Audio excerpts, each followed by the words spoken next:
on a pris des engagements sur 30 000 lits. On a pris des engagements sur le fait qu'en 2015, les standards internationaux seraient au rendez-vous sur ces 30 000 lits. Et on a pris un engagement, mais qui est plus qu'un engagement. C'est une mobilisation de notre pays et de sa gastronomie, et Marc Veyrat est là pour l'illustrer aujourd'hui, que, évidemment, la gastronomie française soit au rendez-vous d'Annecy. Ça doit être les Jeux olympiques de la raison. Ils doivent être environnementaux, écologiques. On doit préserver une des plus belles régions du monde, celle des Alpes. Pourquoi la gastronomie est importante? Et il faut savoir une chose quand même, c'est que le principal carburant des Jeux olympiques, des sportifs, de tout ce monde qui vient sur les Jeux, c'est quoi? C'est l'alimentaire. Donc l'alimentaire, c'est en plus, on y amène des arômes ineffables, c'est un spectacle extraordinaire. Et ça, véritablement, la gastronomie, c'est quoi? C'est lieu de convivialité, c'est lieu d'accueil. Et puis, à travers la gastronomie, on raconte l'histoire de l'environnement. Parce que je crois de plus en plus à l'environnement dans l'assiette. C'est-à-dire la cuisine, on va la chercher à l'extérieur, on la porte dans l'assiette avec des produits merveilleux, une population merveilleuse qui a une véritable identité. De ces gens qui faisaient en... D'abord, en matière de tourisme, avec des engagements publics forts autour de dans l'offre touristique française. Avant de passer la parole, me rendre. And it creates a situation, it would seem, that be very...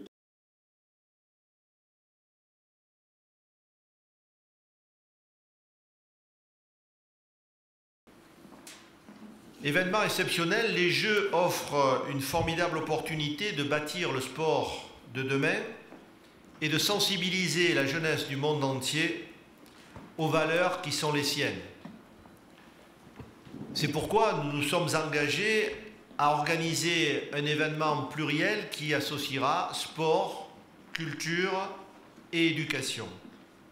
Ces Jeux offriront également l'opportunité de transmettre à tous les sportifs des équipements performants et modernes, répondant aux exigences de technicité, de respect de l'environnement et d'accessibilité.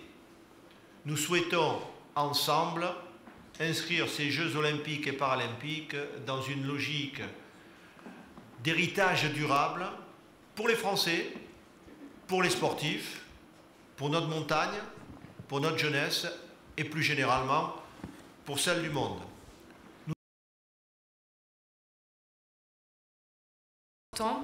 En tant qu'athlète, ça nous concerne aussi et ça nous touche particulièrement. À savoir comment faire vivre des Jeux après les Jeux, comment préserver ce qui est beau sans dénaturer notre magnifique région.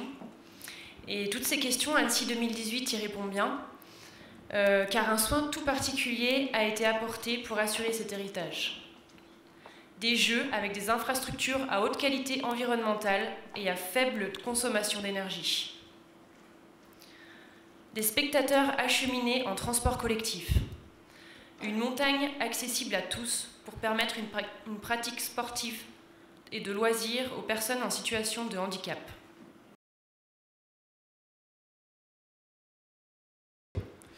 Et puis surtout, les jeux qu'on l'on propose, c'est pas la montagne qui va s'adapter aux jeux, c'est les jeux qui s'adapteront à d'autres montagnes. Et ça, c'est le plus important, parce que cette montagne, c'est mon terrain de jeu, c'est le terrain de jeu de Sandrine, de Pernia et de tous les champions, et c'est celui qu'on en laissera à nos enfants.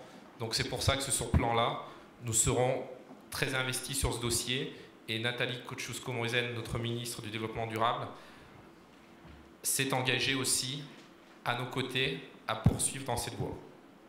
Et d'éducation. Événement exceptionnel. La meilleure expression dans les Jeux Olympiques continue à organiser un événement pluriel qui... Au pied du Mont Blanc, c'est un instant magique. Des Jeux, y compris évidemment sur les... Et pour cela, évidemment, et je suis entouré par deux d'entre eux, organiser ces Jeux est évidemment tardif, Didier Gaillaguet, Michel Vion et Gérard Masson. Concept. A concept built upon